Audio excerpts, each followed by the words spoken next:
일생 동안 당신이 반드시 읽어야 할 100권의 책 일당백.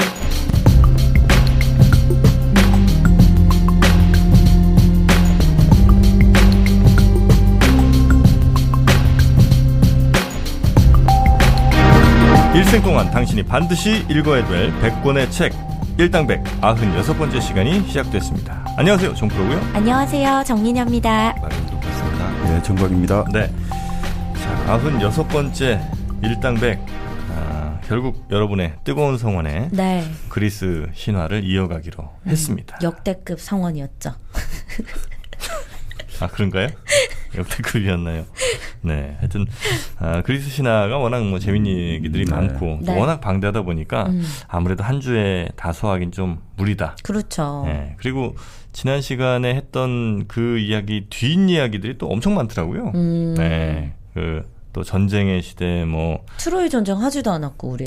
뭐 트로이 전쟁은 또 우리가 한번 예전에 했으니까. 네. 네, 그리고 뭐 영웅들의 시대. 네. 영웅들이 참 많잖아요. 네. 네, 그 영웅들도 아직 나온 애가 별로 없습니다. 네, 그래서 흥미진진한 그리스 신화, 서양 문물의 양대 축 중에 하나, 전 세계 많은 영향을 끼친 이 그리스 신화를 조금 더 이어서 한 주 더 소개를 해드리도록 하겠습니다. 괜찮겠죠? 아유, 참 정말 잘 이렇게 가증스럽게 우리 쳐다보시는 거야. 그래, 너네 잘 논다 뭐 약간 이런 식인 것 같은데. 네. 정박님. 아니, 미래 완료형으로 참. 네, 아유, 참 많은 댓글이 올라왔습니다. 자, 그러면 어떻게 지난 시간에 제우스까지 우리 그렇죠, 했잖아요. 제우스가 이제 아빠들 꺾고 크로노스가 이제 그 제우스의 할아버지 음경을 이제 네. 살짝 자르시고 잘라가지고 자기가 이제 짱 먹었다가 아들한테 또 짱 내주고 그렇죠. 네, 그렇게 이제 세대 교체가 쭉 됐습니다. 그 뒷이야기 제우스 우리 바람핀 얘기 하다가 끝났잖아요. 제우스 바람이 끝이 안 나니까. 네. 그래서 제우스가 구름으로도 변신, 황소로도 변신, 다양한 걸로 변신해서 네. 여성들을 많이 괴롭혔던 얘기 좀 들었습니다. 그렇죠. 그러다 보니까 뭐 제우스는 신이 날 수 있지만 네. 그 바로 제우스의 정실 부인이죠. 미치지. 헤라는 질투, 시기까지는 아니고 질투가 심할 수밖에 없죠. 네. 본인도 딴 데 가면 될 거 아니야. 그러게 왜 근데 자기는 제우스 말고 다른 남신을 만나지 않았던 거지? 그게 헤라가 기본적으로 결혼, 가정을 유지하고 보호하는 게 자기 임무거든요. 신이 가정 뭐 이런 신이에요? 신성한 결혼을 유지, 보호하는 게 임무니까 그 남편이 바람 핀다고 자기가 같이 맞바람을 피면 이 가정이 깨지니까 결혼이 무효가 되니까. 운명이네. 그렇죠. 서류상으로는 안 헤어지고 그냥 자유연애하면 되지. 헤라가 잘못 받았네. 뭐를요? 운명을. 그러니까 자기가 그런 신이 아니라 예를 들어 뭐 헤라도 아프로디테처럼. 뭐 그렇죠. 아프로디테나 아니면 뭐 맞바람의 신 뭐 이렇게 했으면 뭐 본인도 그냥 해도 되는데 네. 가정을 지키고 신성한 결혼 그렇죠. 이쪽으로 가니까. 네. 그래서 어떻게 됐습니까, 헤라는? 그러니까 헤라 같은 경우는 근데 애초에 그 헤라가 그 올림피아 12신 이전에 존재했던 신이 아닌가. 그러니까 그 당시에 여러 가지 뭐 소아시아라든지 그리스 지방 이런 쪽에 그냥 지역의 어떤 토착 신앙으로서 예전에 말씀드린 대지모 신 있죠. 우리 가이아처럼 네. 그런 존재가 아니었나. 근데 그런 존재를 결국 제우스 이 신으로 주피터로 이렇게 뭔가 끌어들이면서 이게 가정의 신이라는 좀 변형이 이루어진 거 아닌가. 왜 뭐 그럴 만한 이유가 있습니까? 그런 뭐 전설이 많아요. 그리고 그 예전에 우리가 그런 이야기 했지 않습니까? 가이아가 제우스가 너무 또 압도적으로 어떤 승리를 할 것 같으니까 티폰을 타르타로스와 결합을 해서 티폰이라는 괴물을 만들어가지고 보냈다는데 또 다른 판본에는 헤라가 티폰을 만들었다. 이런 판본도 많거든요. 그러니까 헤라가 가이아하고 사실 그러면 거의 동급의 어떤 대지모신, 아주 대지의 큰 어떤 어머니 신이다, 땅의 신이다, 이런 거 아니냐, 이런 이야기도 많이 나오죠. 그렇게 이제 대지의 신이나 뭐 그냥 원래 있던 큰 어머니의 느낌의 그런 신이었는데 새로운 신화 질서가 나타나면서 거기에 이제 적당한 쪽에 하나 넣어준 거군요. 그러니까 이게 그 흔적이 좀 많이 남아 있다 이거죠. 그 예전에 고대 그리스 축제에도 그 헤라 축제 이런 게 많거든요. 그런- 헤라라는 이름을 그럴 붙여가지고. 축제 때는 뭐예요? 헤라 축제 때는? 아니 뭐 예를 들어 뭐 마차 경주라든지 마산 경주 네. 마차를 가지고 1등, 2등을 겨루고 이런 경주가 있는데 뭐 이런 이야기도 있죠. 헤로도토스 우리 예전에 네. 했지 않습니까? 역사. 역사에 보면 그 아주 그 그리스 이제 그 히랍의 헬라스의 아주 현인으로 유명한 솔론이라는 사람이 있어요. 솔론의 지혜 해가지고 네네. 아주 현명한데 이 사람이 예전에 그 몸을 좀 의탁하러 어디를 갔냐면 메디아 지방. 네. 메디아 지방을 갔거든요. 네. 메디아 맞죠? 메디아를 갔을 거예요. 어쨌든 어딘가에 갔어요. 그 메디아 지방에 네. 그 다스리던 왕이 크로이소스라는 왕이 있었거든요. 이 크로이소스 왕이 어마어마하게 부자인 거예요. 군대도 강하고 부자고. 그래서 이 솔론하고 이야기를 하다가 이 세상에서 가장 행복한 사람이 누구냐라고 묻거든요. 그러니까 이 크로이소스는 자기 보고 말해라 이런 그렇지. 뜻으로 물었는데 그 솔론이 아테네 누구가 있는데 이 네. 사람은 아들도 있고 그리고 나라를 위해서 싸움을 하고 그러면서 한평생 장수를 하고 이 사람이 가장 행복한 사람이라고 생각한다. 네. 그러니까 크로이소스가 좀 기분이 나쁘잖아요. 그쵸, 그쵸. 아니 그런 평범한 사람하고 감히 내같이 나를. 나를 비교하나 해가지고 그럼 두 번째로 행복한 사람이 누구냐라고 할 때 그때 나오는 게 이제 그 클레오비스와 비톤 형제를 말하거든요. 이 형제는 뭐냐면 이 형제가 자기 어머니를 잘 복양을 하거든요. 네. 그래서 어머니를 복양을 해가지고 그 축제에 나가가지고 경주에서 우승을 하고 또 이 어머니의 일을 항상 잘 모시고 이러니까 이 어머니가 너무 흐뭇한 거야. 그래서 네. 어머니가 신이여 우리 저 아들들에게 정말 이 세상에서 가장 큰 축복을 내려주소서. 그러니까 이 젊은이들이 경주에 이기고 나서 그리고 잠시 휴식을 취하다가 그냥 갑자기 저 세상 가는 거예요. 그러니까 최고의 어떤 영광을 누리는 순간에 저 세상을 가게 하니까 최고로 행복한 사람이다. 아, 인생에 힘든 걸 겪지 않고 그냥 제일 좋을 때 가장 죽는 게 찬사를 얻고 가장 사람들의 기림을 받을 때 그 더 이상의 어떤 병과 네. 늙음과 병에 시달리지 않고 그냥 영원히 죽으니까. 사람들에게 기억된다. 그러니까 크로이소스가 또 완전히 화를 벌컥벌컥 내거든요. 네. 근데 결국 나중에 진짜 이 크로이소스 왕이 자기보다 한 수 아래로 생각했던 리디아죠. 당시 페르시아 그 당시 변방의 그 나라였는데 네. 그 나라의 어떤 키루스 쪽에서 이제 결국 침략을 당해가지고 완전히 죽거나 노예가 될 운명이 차는데 그때 또 말을 잘해가지고 풀려나요. 그러니까 정복자 와가지고 막 이제 뭐 노략질을 할 거 아닙니까? 그 화려한 그 메디아 왕국에 뭐 불을 지르고 약탈하는 걸 보고 자 너 무슨 생각 드냐 이러니까 그 크로이소스가 이 말을 하거든요. 아 주군의 도시가 불타고 있습니다. 이 한마디로 완전히 또 역전을 해버린 거는 내 도시가 아니라 주군의 도시, 당신의 도시가 지금 불을 타고 있습니다. 그래서 크로이소스는 또 이제 아주 이쁨을 받는 거죠. 살려주는 거죠. 네. 그러니까 그런 이제 주인공에서도 그 사람들이 참가했던 게 헤라 축제라고 하는데, 그러니까 헤라라는 게 예전부터 있었을 가능성이 좀 높다. 헤라를 근데 이렇게 상정을 한 데는 좀 이유가 있는 것 같아요 보니까. 그 당시에 수렵 이쪽에서 점점 농경으로 올 때 지난 시간 말씀하신 것처럼 이제 여성들이 이제 좀 집안에 있어야 되는 거 아니겠습니까? 그렇죠. 네.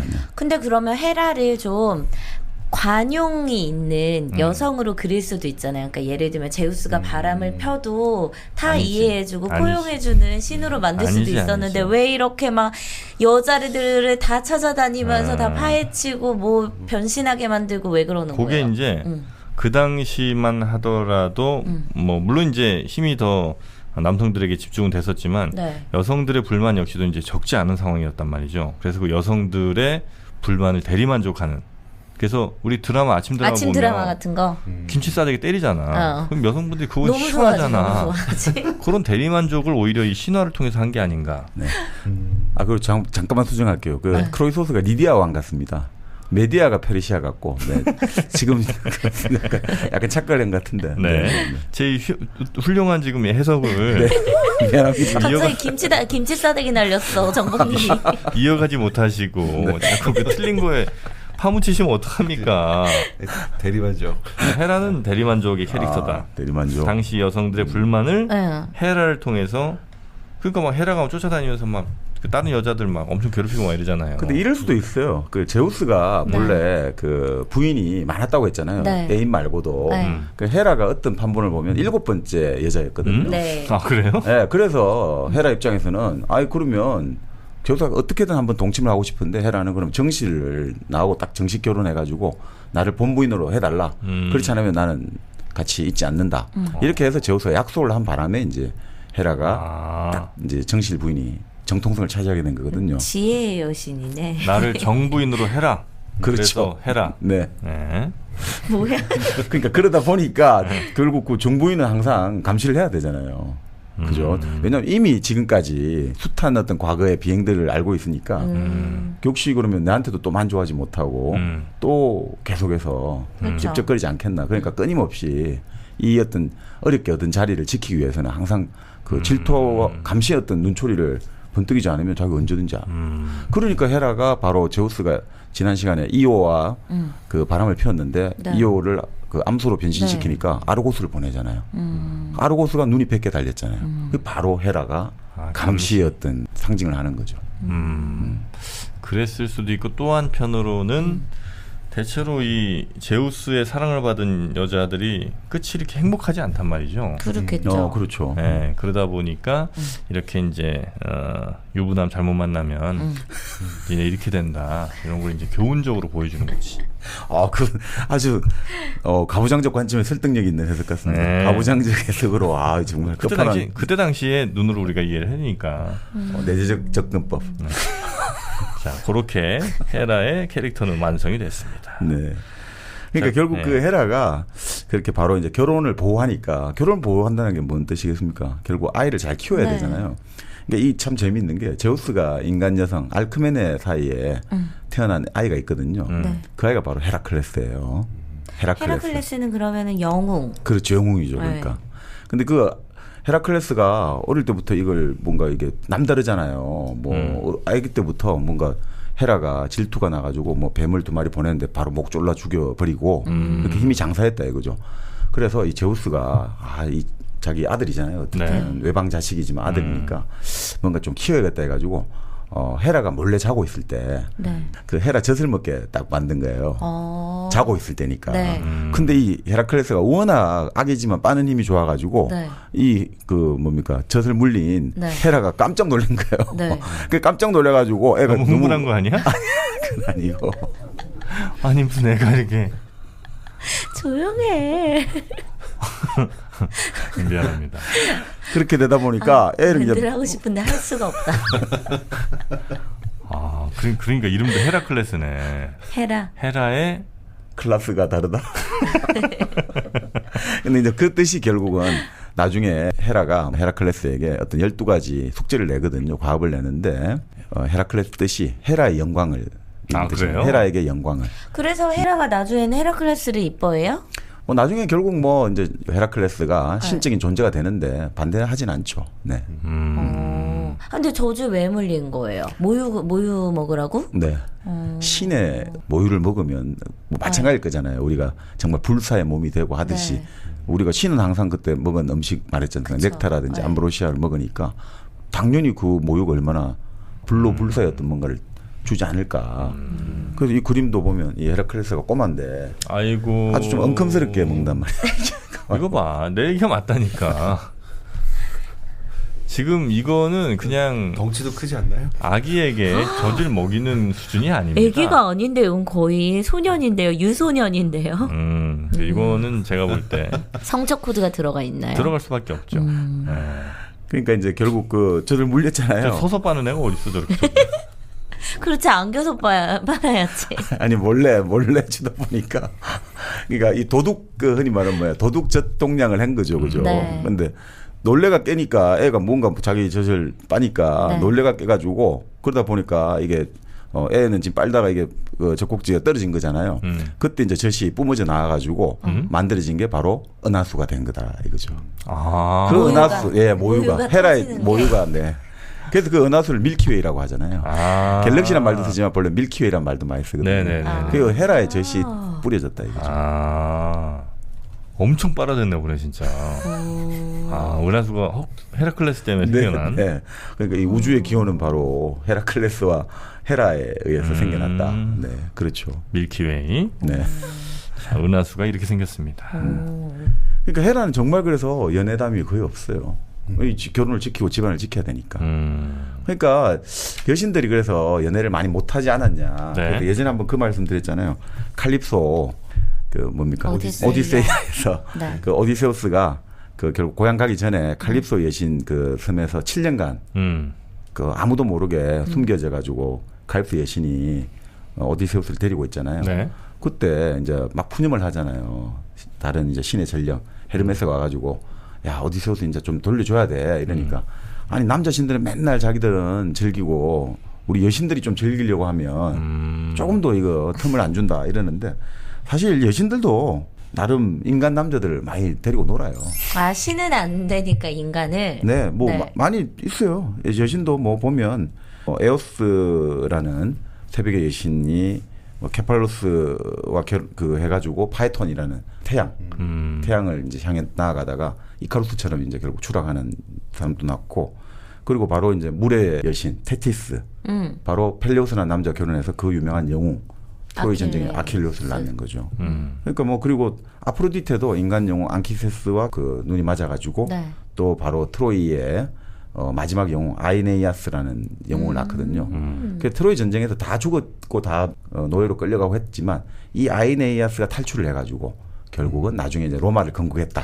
예, 이런 식으로 나오는 거죠. 그러니까 로마는 정통성을 자기들은 트로이로 찾는 거예요. 그러니까 이건 물론 만든 거예요. 본래 이제 우리가 흔히 아는 로마의 전설이 있지 않습니까? 네. 그 레물루스하고 로물루스. 네, 그런 사람들이 그 늑대젖을 먹고 자라가지고 로마를 건국했다 이랬는데 그만 갖고 좀 약하잖아요. 네. 그래서 그 바로 시저의 아들이죠. 그 양아들 아우구스투스. 네. 아우구스투스 옥타비아누스죠. 아우구스투스가 황제가 되고 나서 그 시인들을 모아가지고 시인에게 야 좀 멋진 거 한번 만들어봐라. 건국신화 좀 만들어봐 해가지고 그래서 요걸 끌어온 거예요. 아프로디테. 네, 바로 우리가 그러니까 아프로디테 신에서 난 그 트로이의 아이네이아스가 이 떠돌다가 카르다고 여왕 디도하고 그 사랑을 나눴지만 카르다고 여왕은 여기 같이 살자라고 하지만 아이네이아스는 아니다. 나는 신의 어떤 뜻에 따라 나는 어딘가를 떠나야 된다. 네. 그렇게 해서 와서 로마를 만들었다. 요 바로 이제 이런 것들이 여기서 나오는 거죠. 그리고 그게 결국 이제 로마 사람들은 그러니까 우리가 그 본래 펠로폰네소스 전쟁이 나지 않습니까? 펠로폰네소스 동맹, 스파르타와 델로스 동맹. 그 아테네 사이에 전쟁이 나가지고 그리스 전체의 국력이 좀 쇠퇴되지 않습니까? 네. 그래서 북쪽에 있던 마케도니아, 알렉산더가 다 이제 패권을 차지하고 그렇게 갔는데 결국 그 그리스가 무너진 게 로마가 이제 결국 그리스를 멸망시킨 걸로 나오거든요. 지중해 이제 전체 패권을 잡으면서. 네. 그러니까 로마 입장에서는 이게 우리가 당연히 이제 복수를 한 거다라는 식의 또 정통적인 시나리오를 만드는 게 좋잖아요. 그러니까 자연스럽게 강화시키는 거죠. 예를 들어 마치 그런 느낌이 드는 거죠. 일본이 네. 예전에 우리 고대 역사에 임나 일본부라는 게 있었다. 본래 한반도 남부를 우리 일본이 뭐 말도 안 되는 소리지만 하여튼 네네. 지배를 했다. 그래서 이제 근데 거기서 이제 우리가 백제하고 다 이쪽이 우리 자기들의 영향권에 있었는데 결국 그게 우리가 반도에서 결국은 물러나게 됐고 쫓겨났다. 그래서 우리가 다시 한반도를 들어오게 된 것은 당연한 우리의 권리다라는 식의 그 논리적인 걸 만들기 위해서 그런 걸 만들어내듯이 여기도 좀 그런 거 아닌가 이런 생각이 좀 드는 거죠. 네. 네. 그 역사라는 건 그래서 항상 새롭게 자기들의 현재 어떤 상황을 정당하기 위해서 그 역사를 활용하는 그런 측면들이 많죠. 네. 여러분은 지금 정박, 정민영, 정프로 그리고 마돈이 함께하는 일당백을 듣고 계십니다. 자, 그럼 이제 그리스 신화의 네. 이야기로 다시 돌아가서 네. 그리스 신화에 나온 이 여러 에피소드들을 한번 저희가 재밌는 거 뽑아갖고 한번 좀 들려드리도록 하겠습니다. 자, 어떤 에피소드? 네, 그래서 헤라가 네. 그래도 이제 헤라가 직접 뭐 바람핀 건 없는데 또 헤라도 여신이니까 아름다워요. 아름답죠. 그러니까 뭐 그러니까 이게 뭔가 또 다른 존재들이 헤라를 탐내는 음심을 품을 수 있잖아요. 그래서 이제 제우스가 그걸 눈치챈 거예요. 그래서 익시온이라는 네. 존재가 있는데 그건 또 싫어요. 제우스도. 싫죠. 제우스도 싫죠. 내로남불이네 진짜. 그래서요? 그래서 제우스가 이걸 눈치채고 네. 구름으로 헤라 모습을 만들어준 거예요. 네. 그래가지고 익시온한테 보낸 거예요. 네. 그래서 얘가 어쩌나 저쩌나 본 거예요. 그러니까 익시온이 바로 그 구름하고 동침을 한 거죠. 그런데 이 신이 만든 거는 뭐든지 존재가 형성화되잖아요. 예전에 우리 우라노스가 피를 흘리며 떨어지면 거기서 뭐 괴물 같은 것들도 나오고 아프로디테 나오듯이 그 구름하고 동침했는데 거기서 탄생한 게 뭐냐? 바로 상체는 인간인데 하체는 말인 존재 있죠. 아. 그 유명한 우리 어. 켄타우로스. 켄타우로스. 아주 카이론 이렇게 여기서 현명한 존재들 나오죠. 켄타우로스. 여기가 탄생했다는 거예요. 그게 무슨 의미가 있는 거예요? 괴물이야 그럼 이거는? 그 반인반맞죠. 근데 그 켄타우로스 뜻이 뭐냐면 이 말이 좀 재밌어요. 그 켄타우로스의 이제 어원을 따져보면 켄테오가 있거든요. 히랍어로. 네. 이게 찌르다는 뜻이에요. 네. 그리고 켄타우로스 할 때 아우라 있죠. 그게 공기란 뜻이에요. 그러니까 켄타우로스는 허공을 찔러서 태어난 존재. 그 구름 찔렀다는 뜻이네. 그래서 이게 헤라가 직접 그건 아닌데 헤라와 관계된 이제 존재들이 켄타우로스다 이런 이야기를 하죠. 근데 이 사실 켄타우로스는 나중에 이 왜 이렇게 켄타우로스를 반인반마라고 보느냐라고 하는데 일전에는 그렇게 봐요. 당시 이제 그리스 남부 쪽 여러 가지 펠로폰네소스 반도라든지 이쪽 살고 있던 남부 그리스 지방 사람들이 자 북쪽에 스키타이 네. 있죠. 흑해 위쪽에 살았던 이 스키타이 민족들이 최초로 등자라는 걸 만들었거든요. 우리 말 탈 때 그 이제 발을 딱 짚고 고정할 수 있어야 되잖아요. 이 등자를 만들고 아주 유목 민족인데 전투에 능하고 했단 말이죠. 그러니까 이 스키타이족들이 말을 활용해가지고 밀고 들어오니까 이게 과연 완전히 뭐 어마어마한 괴물적 존재를 보이는 거죠. 위에 사람이 타고 밑에 말이다.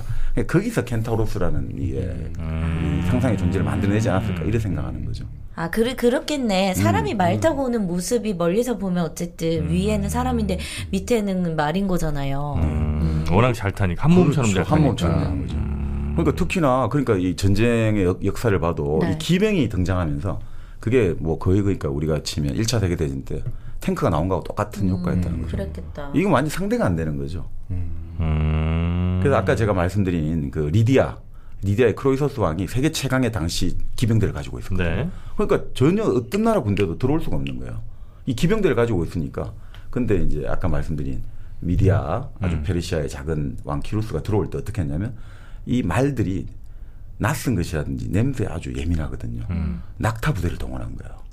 낙타를 딱 내쏘니까 말들이 흥분하고 무서워가지고 도망을 치면서 이 기마 부대가 무너져 버린 거예요. 아, 말을 흥분시켜가지고. 네.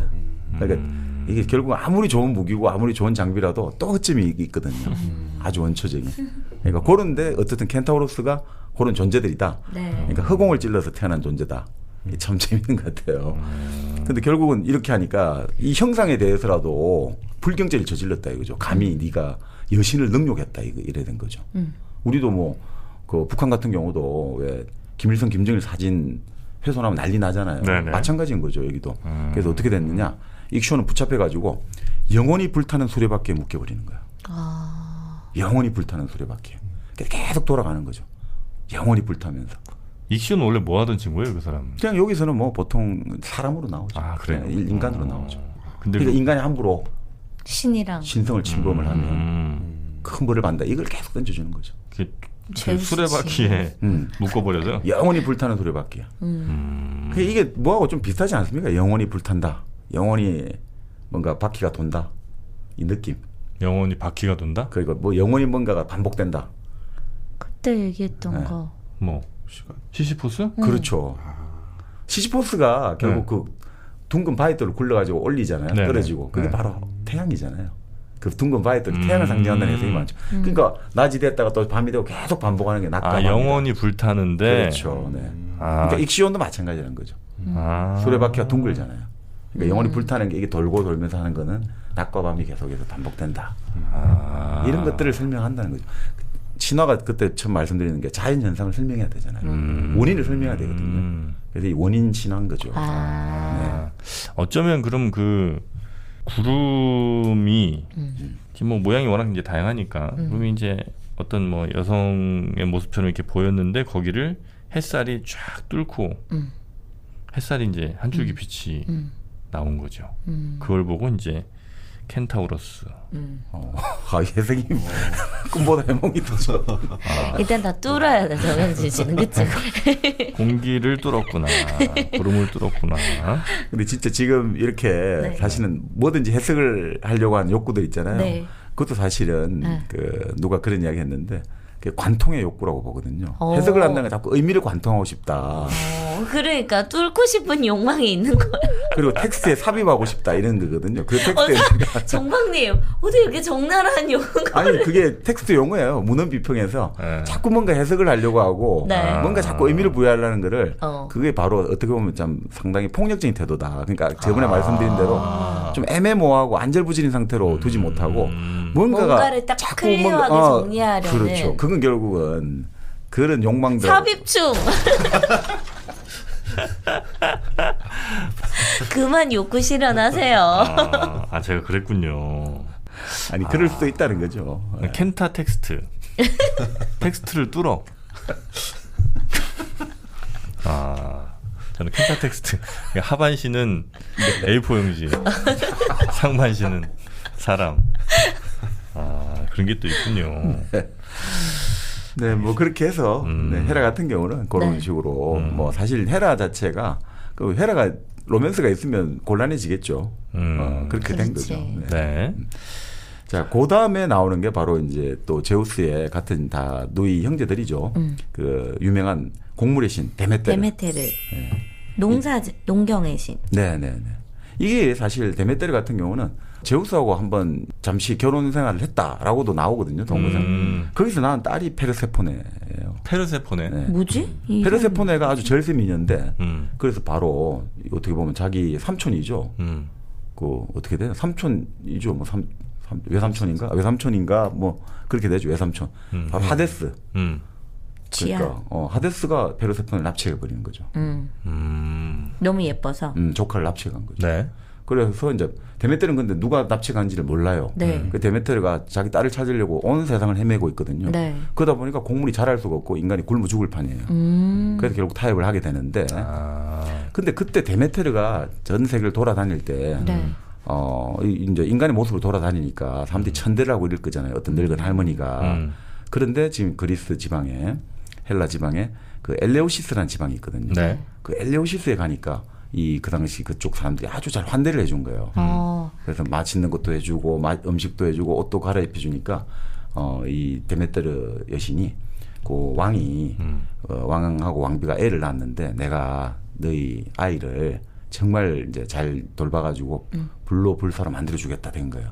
근데 내가 이 아이를 데리고 있는 동안에 아무도 여기를 들여다보면 안 된다라고 네. 했는데 이 궁금해. 왕비가 얼마나 궁금하겠어요. 애 데리고 뭐 하는지. 네. 그래서 몰래 문을 틈으로 보니까 어떤 불 속에 아이를 굽고 있는 거예요. 불에.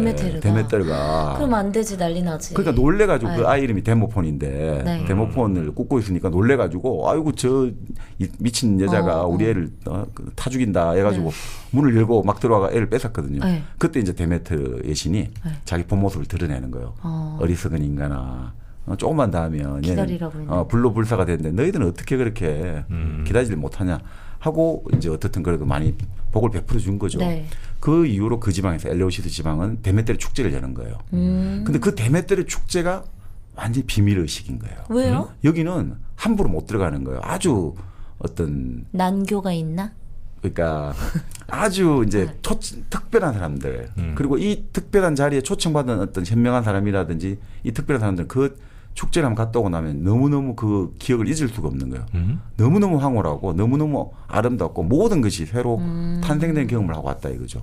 근데 이제 그 데메테르 축제 이제 바로 그는 엘레오시스 B라고 하는데 거기서 사용된 게 결국 지금 보면 환각제 같다는 거죠. 그러니까 마약성 물질을 거기서 이제 흡입을 하고 이러면서 완전히 마약 파티처럼 일종의 그렇게 된 거 아닌가. 그런 것들이 쭉 전통이 내려오고 실제로 곡물의 신이라고 말씀드렸지 않습니까? 네. 뭐 우리도 그렇고 동양서양 다 막론하고 이 곡물의 씨앗을 뿌리는 4월 정도 3월 4월 아주 중요한 시즌이지 않습니까? 이때는 예전 어느 지방을 봐도 풍습에 여인들이 뭐 예를 들어 가지고 남녀 젊은이들이 그 들판에서 우리가 흔히 말하는 야해를 하고 야합을 하라고 권하거든요. 그 공자도 아버지 엄마가 야합을 해서 태어났다고 하잖아요. 그 들판에 봄에 청춘 남녀가 그렇게 막 그 서로 만나고 이런 어떤 여러 가지 성행위를 하는 것들이 이 자연이 그 주술적인 사고가 있는 거죠. 이 사람들이 이렇게 막 서로 이제 성행위를 하고 생식을 해가 이 번식을 해가 인간 자손들 낳듯이 이 농사 잘 되라. 이런 것들은 아닌가 싶어요. 지금 데메테르하고. 그래서 어쨌든 엘레오시스 B가 아주 이제 이게 비밀스럽게 내려오고 그런 기록도 조금씩 남아 있거든요. 네. 그러다 보니까 이런 것들을 본떠 가지고 뭔가 의미 있는 뭔가를 했을 거다. 그리고 거기서 어떤 우주와 세상 살아가는 지혜와 비밀 교리를 전파했다. 이게 나온 게 이제 우리가 예전에 그게 좀 담겨진 게 우리 그 소설 다빈치 코드에도 보면 그런 대목이 좀 나오죠. 그 비밀 해압에서 모여가지고 그 뭐 그런 거 나오잖아요. 소설이나 영화 장면에 그 중간에 사람들이 쭉 둘러쌌는데 그 중간에서 사람들이 성행위를 한다. 이런 게 이제 그런 우리 지난번에 한 영화도 그렇습니다. 그 영화도 사실 그런 어떤 전통들하고도 좀 관련이 있지 않나 싶어요. 그 영화 뭐였죠? 그 아이즈 와이드샷에도 그런 게 나오는데 뭐 그런 것들이 이런 뭔가 그러니까 비밀스러운 사람들 아주 그 사회 엘리트들이 모여가지고 비밀스러운 장소에서 자기들끼리 어떤 은밀하고 즐겁고 자극적이고 짜릿한 만남을 가진다. 이런 것들에 대한 사람들이 생각이 옛날부터 있었나 봅니다. 데메테르, 제우스의 여동생? 뭐 누이죠. 누이라고 누이. 이제 그렇죠. 사실 태어난 거는 제우스가 막내니까 다 누나들이죠. 근데 이제 제우스가 근데 다 잡혀 먹었으니까 뭐 세상에 이제 모습 드리는 건 제우스가 맞이라고 볼 수도 있지만. 그래서 딸 찾아요 결국? 그러니까 이게 도저히 신들이 자기를 그러면 이제 흔히 말하는 신전에 제사를 올려야 되잖아요. 그래야지 신들도 먹고 살 게 있는데 제사를 안 올릴 재물이 없잖아요. 그래서 할 수 없이 이제 하데스하고 타협을 하는 거죠. 그래서 하데스하고 타협을 하는데 문제는 이렇게 타협을 하거든요. 이 지하 세계에서 명부에서 아무것도 안 먹으면 그냥 온전하게 돌려보낸다 했는데 결국 그때 페르세포네가 석류를 먹는단 말이에요. 석류를. 지하에 또 석류가 있어요? 석류라는 게 아주 성적이죠. 그렇죠. 왜냐하면 석류가 어떻게 됩니까? 석류가 우리가 예전에 이율곡의 시도 있잖아요. 어릴 때 석류를 보고 안에 붉은 구슬이 들어있다 했죠. 빨갛고 어떻게 되죠? 익으면 쫙 벌어지죠. 그렇죠. 익으면 저절로 벌어져요? 저절로 쪼개지면서 벌어지잖아. 그리고 그 안에 씨앗이 석류알이 얼마나 많습니까? 얼마나 많아. 다산. 그리고 이제 어떻게 보면 그건 저는 그렇게 생각 들는데 요즘 과학적으로 보면 난자들이 많잖아요. 예를 들어서 그런 느낌도 준다는 거죠. 그러니까 석류라는 건 아주 사실은 여성의 생식력이라든지 성적인 어떤 코드거든요. 그러니까 그걸 먹었다는 거죠. 그러니까 그걸 먹었으니까 3분의 1은 이제 무조건 여기 살아야 된다 이거죠. 명부에. 그 3분의 1은 지상 살고 나머지 3분의 1은 페르세포네 선택에 맡기자 됐는데 페르세포네 당연히 엄마하고 살아야지 이렇게 돼가지고 3분의 2는 페르세포네가 데메테르하고 살고 3분의 1은 하데스하고 살아야 돼요. 계절 부부죠. 그러니까. 근데 그래서 결국 데메테르가 딸하고 잘 살다가 딸이 또 지하세계 내려가잖아요. 넉 달가. 그럼 데메테르가 슬퍼가지고 눈물을 흘리는 거예요. 아무 일도 안 하고. 그러니까 4개월간은 뭐 어떻게 되죠? 어느 계절이 오죠? 비가 와? 아니죠. 겨울이 되는 거예요. 아무것도 안 자라니까. 겨울은 이렇게 해서 생겨났다. 데메테르가 자기 딸 페르세포네를 잊지 못해가지고 슬퍼가지고 아무것도 안 한다. 그래서 겨울이 생겨났다. 지하에 내려갔는데 뭘 먹지 말아라. 파네미로에서 좀 나왔던 얘기 같죠? 맞아. 그렇네요, 진짜.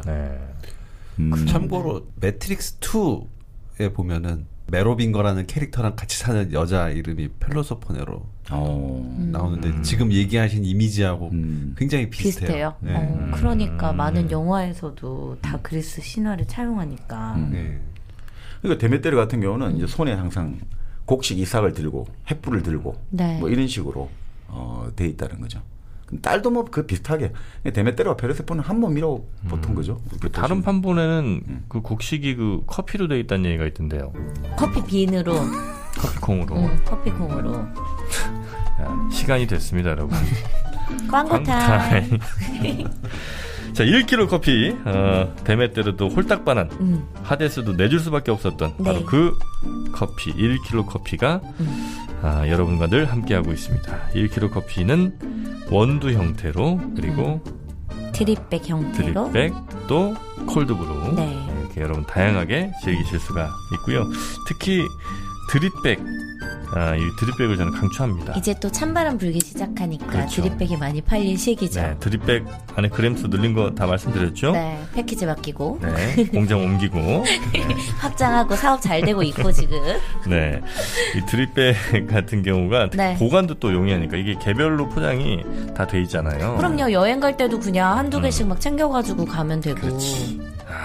그러네. 여행 갈 때 진짜 좋네요. 네, 그래서 저는 어디 갈 때 여행 갈 때마다 이 1kg 커피 그 드립백을 챙겨가지고 가서 아침에 딱 사람들 같이 여행 간 사람들한테 주면 되게 좋아요. 아, 그렇습니다. 여행 갈 때도 등산 갈 때도 집에서 혼자 고독을 씹을 때도 가장 좋은 여러분의 친구 1kg 커피가 여러분을 기다리고 있습니다. 포털 사이트에서 1kg 커피 검색하시거나 저희 일당백 게시판 공지사항 안에 링크를 따라가시면 되겠습니다.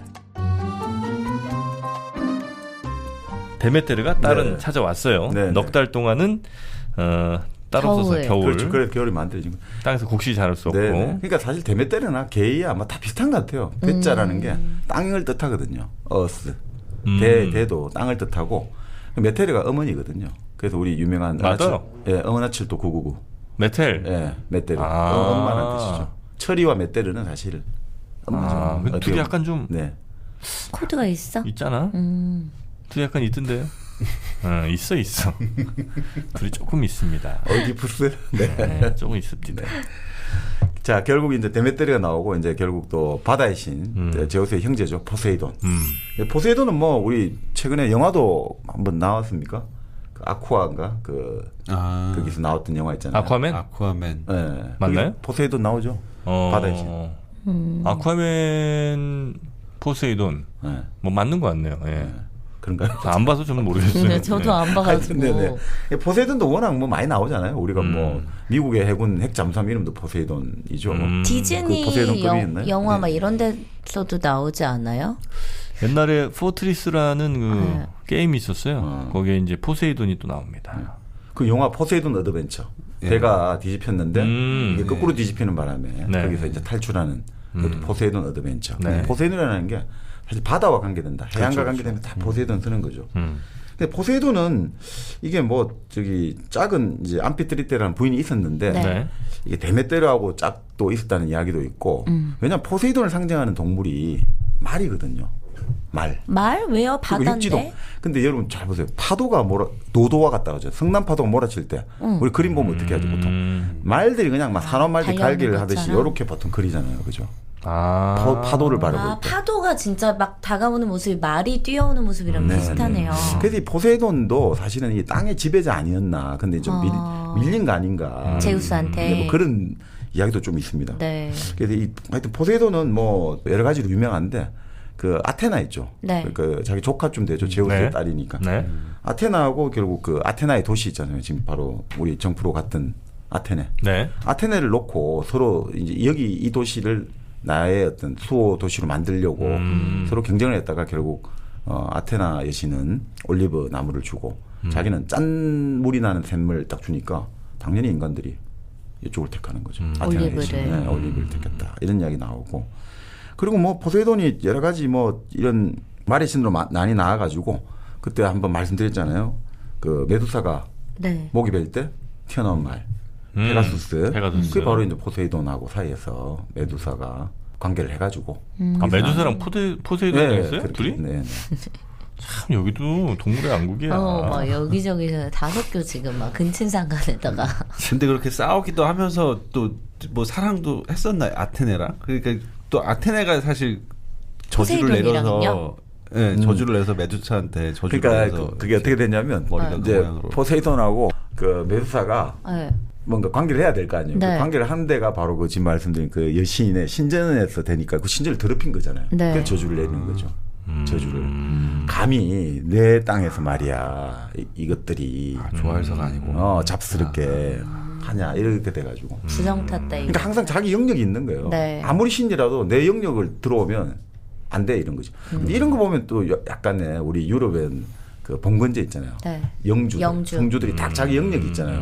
이 영역에서는 함부로 불입권, 왕이라도 함부로 우리 안 들어와. 이런 게 약간 이 신화에 보도 그런 느낌이 좀 줘요. 네네. 다시리에서 보면. 뭐 포세이돈 여러 개 많이 나오는데 그는 이제 우리 바다의 신이고 포세이돈은 또 유명한 게 삼지창이잖아요. 네. 들고 그게 있는 거. 네. 포세이돈은 그런 정도.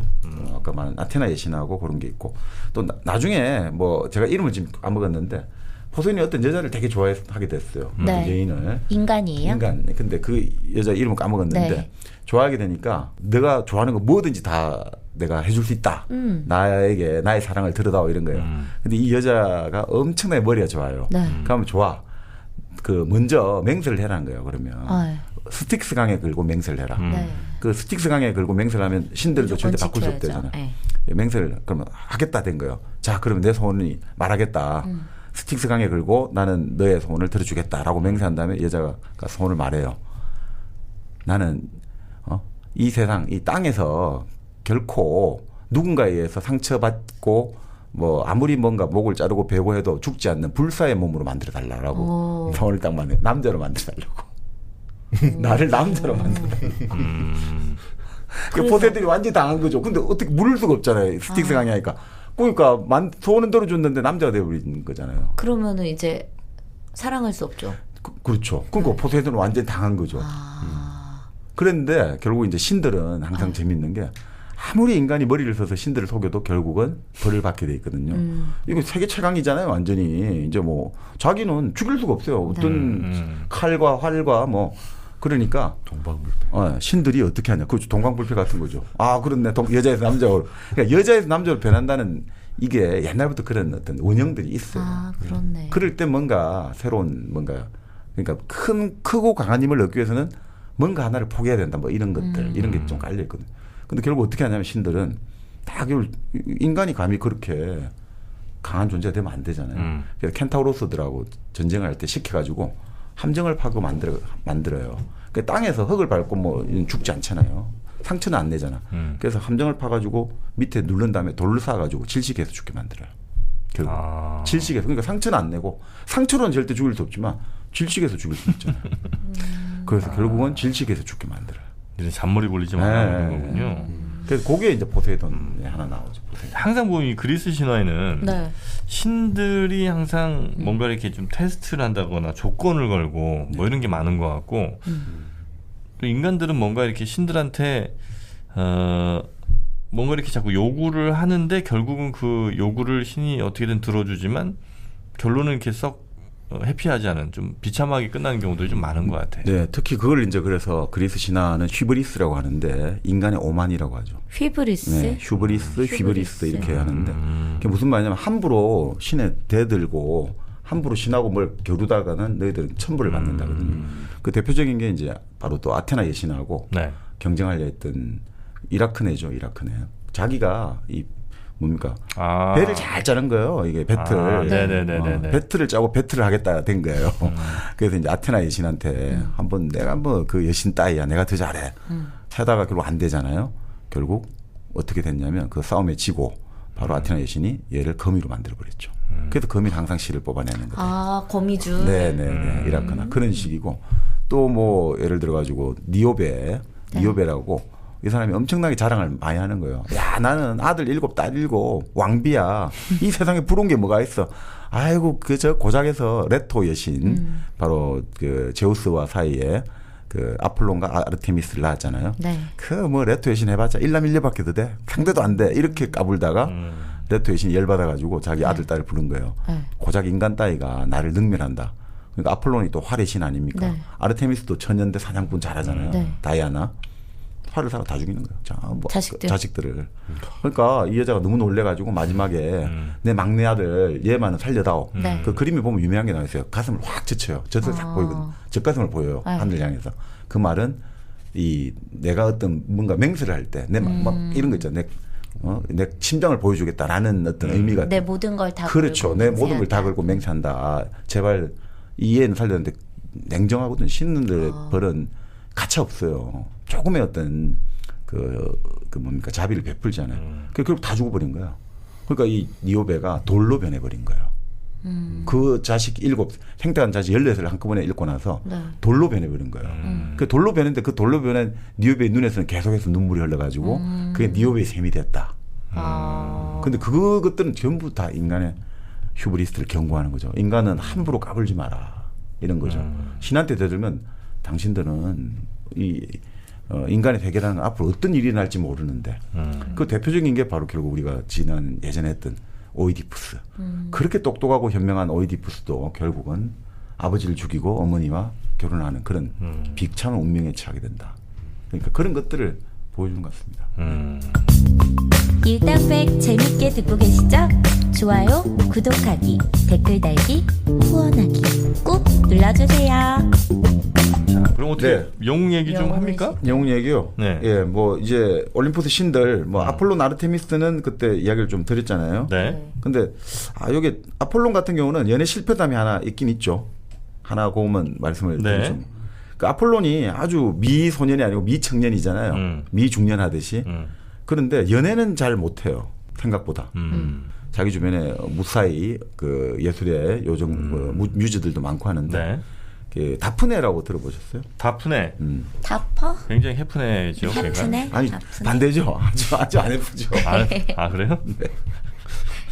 그러니까 이게 아폴론이 네. 아주 어스그스하고 내가 뭐 활도 잘 쏘고 여러 가지 괴물도 죽이고 어떻게 있는데 그 에로스가 작은 활 있잖아요. 큐피드는 사랑의 꼬마니까 네. 작은 활로 연습하니까 비웃은 거죠. 아유 나는 그 고가 작은 활로 뭘 하냐. 이러니까 에로스가 화가 난 거죠. 그럼 너 이 화살 맛 좀 봐라. 라고 이제 화살을 날리는 거죠. 근데 에로스 화살이 그때 말씀드렸지 않습니까? 황금촉을 맞으면 사랑에 빠지고 네. 납촉 있죠. 납으로 만든 화살을 네. 맞으면 아 도망가는구나. 네, 너무너무 싫어지는 거예요. 그래서 아폴론한테는 황금촉을 날려버리고 근처 지나가던 요정 다프네가 있는데 여기는 물의 신의 딸이라고 해요. 네. 납촉을 날려버린 거거든요.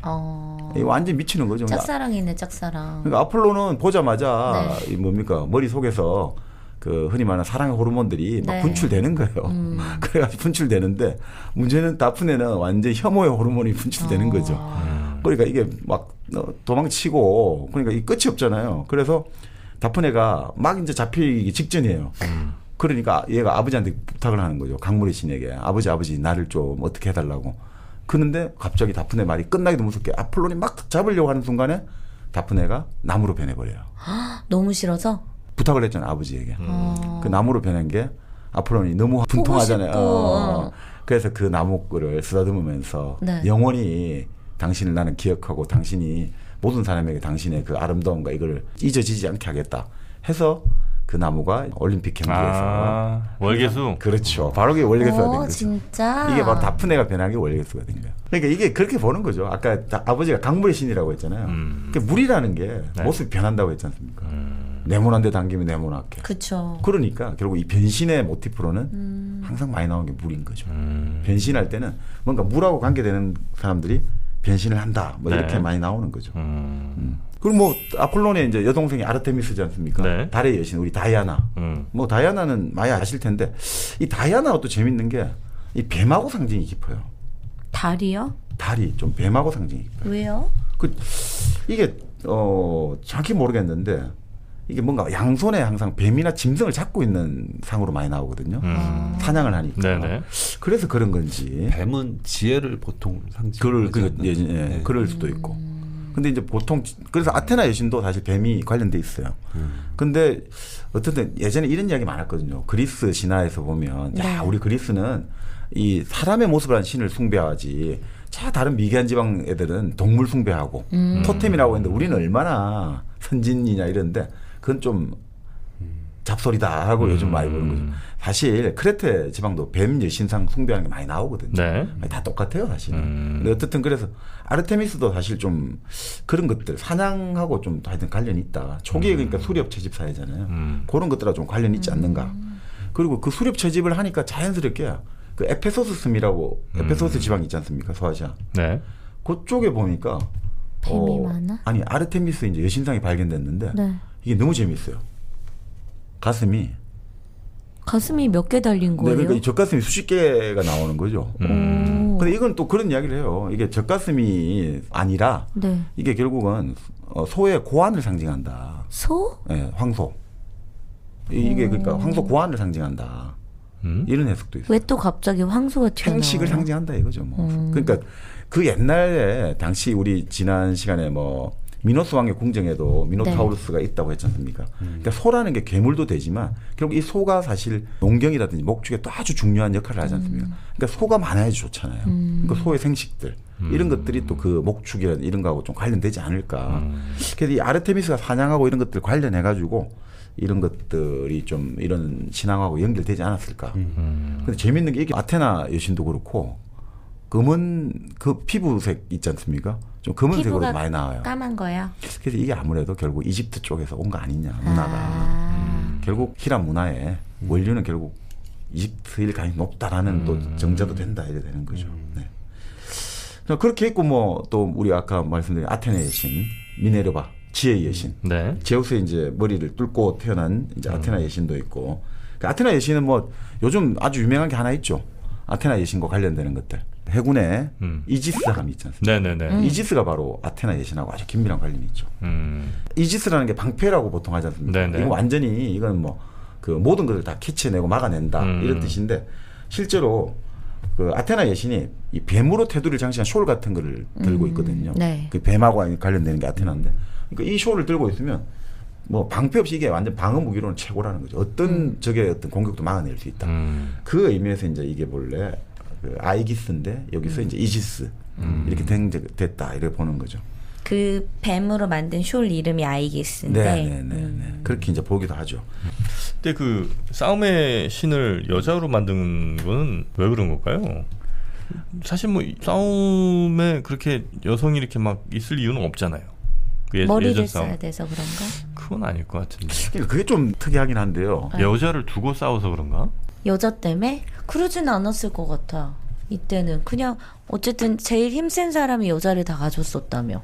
근데 이제 그 여자하고 관련해서는 사실 좀 뭐 일리가 있습니다. 네. 예, 일리가 있어요. 왜냐하면 그 로마 같은 경우도 로물루스하고 레무스가 만들었잖아요. 로물루스가 이제 결국 자기 형제를 죽이고 로마를 건국했는데 이 건국하고 나서 다 남자들 뿐인 거예요. 로마의 자기 이제 휘하들이. 여자가 절대 수가 모자라요. 그래서 옆 지방 사람들을 초청해 파티를 열어요. 자기 당신 부인하고 딸들 다 데리고 오라고 우리 거하게 내겠다. 네. 그래서 사비뇽 사람들이 데리고 와가지고 갑자기 단체가 그 나이 되고 있는데 갑자기 칼을 꺼내가지고 전부 남자를 쫓아내버리고 여자들 전부 강제로 자기 부인으로 삼는 거죠. 그게 그러니까 결국 그 로마도 건국 신화가 약탈이에요. 약탈혼인 거죠. 그러니까 그런 걸 따져보면 지금 말씀대로 여자가 이제 전쟁의 어떤 상징이 된 것은 결국 그 지금 중요한 자원으로서 보통 전쟁이라는 것은 결국 모자란 뭔가를 빼앗아 오려고 하는 거잖아요. 먹고 살기 없고 뭔가 우리 집단이 계속해서 생산을 해야 되는데 가장 중요한 생산 자원은 여성이잖아요. 그런 의미에서 보면 지금 말씀대로 참 여성 문제 관련해서는 아주 예리하십니다. 또 관통했습니까?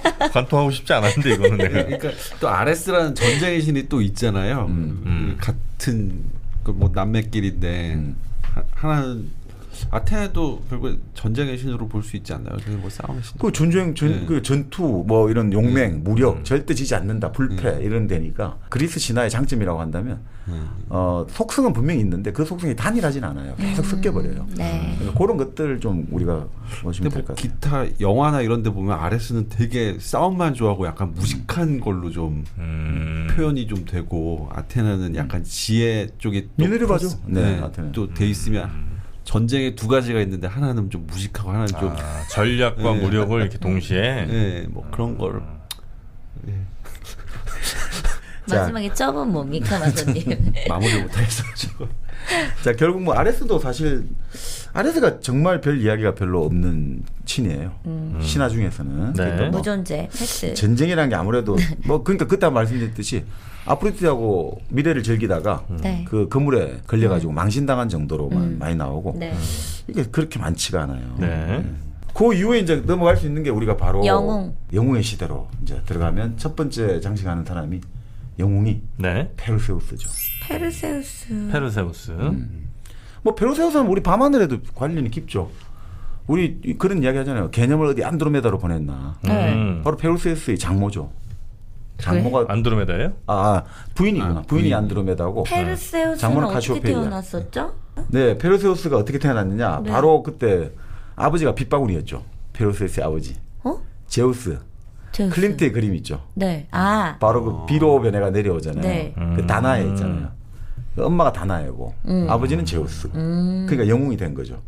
그러니까 이 다나에 자기 이제 외할아버지가 자기 딸이 아이를 낳으면 그 아이에게 자신이 죽는다 이런 신탁을 받아놓으니까 절대 남자하고 접촉 못하게 딸을 청동으로 만든 탑에 가둬요. 네. 근데 제우스는 탑에 가두면 뭐예요? 황금비가 돼가지고 그치, 내려가지고 태어난 게 바로 우리가 말하는 페르세우스. 페르세우스가 된 거죠. 그래서 이제 겁이 나가지고 결국 그럼에도 불구하고 애가 태어나요. 겁이 나서 네. 그 상자에 담아가지고 바다로 띄워보내거든요.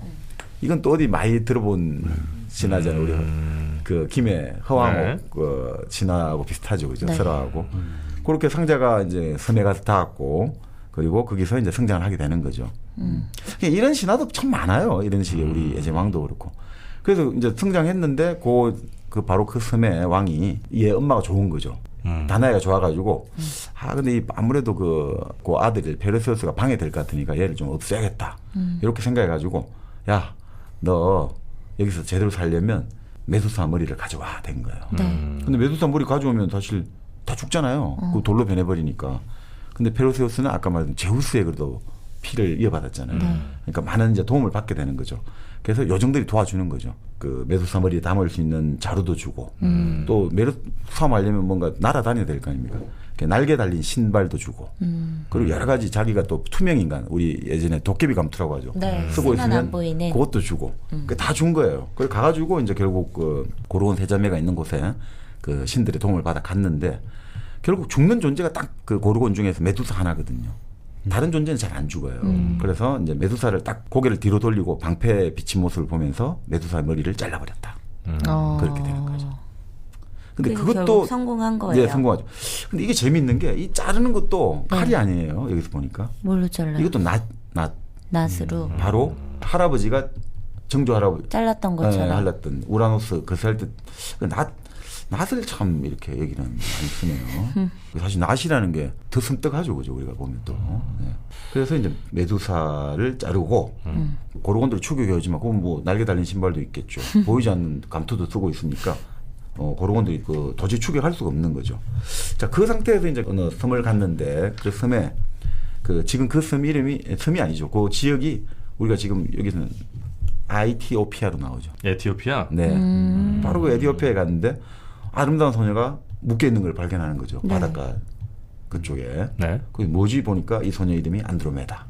어. 엄마가 카시오페이아. 카시오페이아 있지 않습니까? 네. 카시오페야. 네, 바로 그. 별자리. 네. 그래서 이제 그걸 보고 엄마가 너무 자기 자부심을 가져가지고 다 여기도 똑같습니다. 내가 바다신의 딸보다 더 예뻐 이러다 보니까 노염을 사가지고 이 도저히 이 에티오피아 지방을 황폐화를 시키니까 결국 할 수 없이 얘를 바쳐라. 그리고 바쳤는데 결국 페르세우스가 다 결국 구해줘요. 네, 뭐로 구하겠습니까? 이때. 낫으로. 아니죠. 갖고 있는 아주 좋은 무기 있잖아요. 메두사 머리가 있잖아요. 아. 머리만 들이대면 다 돌로 변해버리잖아요. 아. 그러니까 바로 메두사 머리로 활용해가지고 다 뭐 모든 일당을 돌로 버리고 그렇게 되는 거죠. 그래서 나중에 결국 메두사 머리를 아테네 여신에게 바쳤고, 네. 그래서 그거의 여신이 그것을 그 아이깃을 가지고 있다잖아요. 거기에다가 달았다고도 한다 이런 이야기도 있죠. 그래서 불패가 됐다. 뭐 이런 이야기가 나오죠.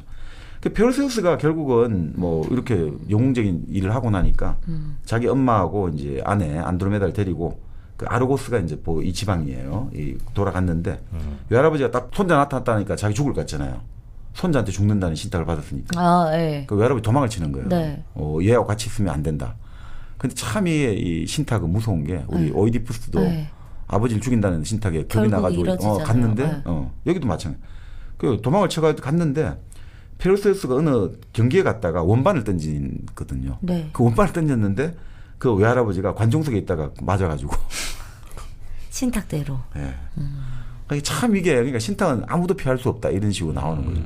근데 페르세우스도 그 외조부를 죽였잖아요. 어떻든 네. 결과적으로. 그러니까 도저히 이 외할아버지 나라를 내가 세습하기 힘들어가지고 결국 이웃 나라하고 나라를 바꿔치기 해가지고 서로 왕하고 왕끼리 서로 바꿔요. 네. 그래 다스렸다. 그래서 이제 페르세우스의 자손들이 많이 태어나는 거죠. 이게 영웅이 시작이 됐다 해가지고. 아, 페르세우스가. 그게 가장 유명한 사람이 결국은 누구냐? 헤라클레스다. 이래 나오는 거죠. 오. 페르세우스에 결국 이제 이어진다 이거죠. 자손이에요? 네네. 알크메네 쪽으로 해서. 안드로메다랑. 그렇죠. 뭐 그런 식으로 해서 자손이 태어났는데 결국 그 계보가 연결되는 게 헤라클레스다. 그러니까 항상 그렇잖아요. 영웅과 영웅은 연결되어 있다 이런 느낌을 줘야 되니까. 그래서 이제 헤라클레스가 태어나고 나중에 또 페르시아 사람들도 자기 시조가 페르세스가 여기서 태어났다고 해요. 이게 마치 그거하고 비슷하죠. 구약성서. 구약성서에서 아브라함은 공동의 조상이죠. 이스라엘과 아랍의 공동 조상이죠. 네네. 예, 그러니까 그런 느낌과 똑같은 것 같아요. 페르시아와 그리스 숙적인데, 공동 조상이 보니까 페르세우스. 페르세우스의 자손들 중에 페르세스도 있단 말이죠. 이스마엘하고 이삭이 있듯이. 그러니까 그런 식의 묘한 어떤 신화들이 좀 그런 게 있는 것 같습니다. 옆에 있는 지방 사람들하고 뭔가 그래도 우리가 적인데 본래 한 뿌리에 나왔다 이런 것도 암시를 좀 해주는 것 같습니다. 자, 이렇게 헤라클레스의 등장까지 저희가 좀 살펴봤는데 네. 우리 허큘리스 헤라클레스 아저씨는 힘이 또 장사 아니겠습니까? 그렇지. 예, 한 회차에서 끝낼 수가 없다고 저희한테 연락이 좀 오는 바람에 다음 회차에서 헤라클레스의 아주 무시무시한 힘을 여러분께 보여드리도록 하겠습니다. 저희는 2부로 돌아옵니다.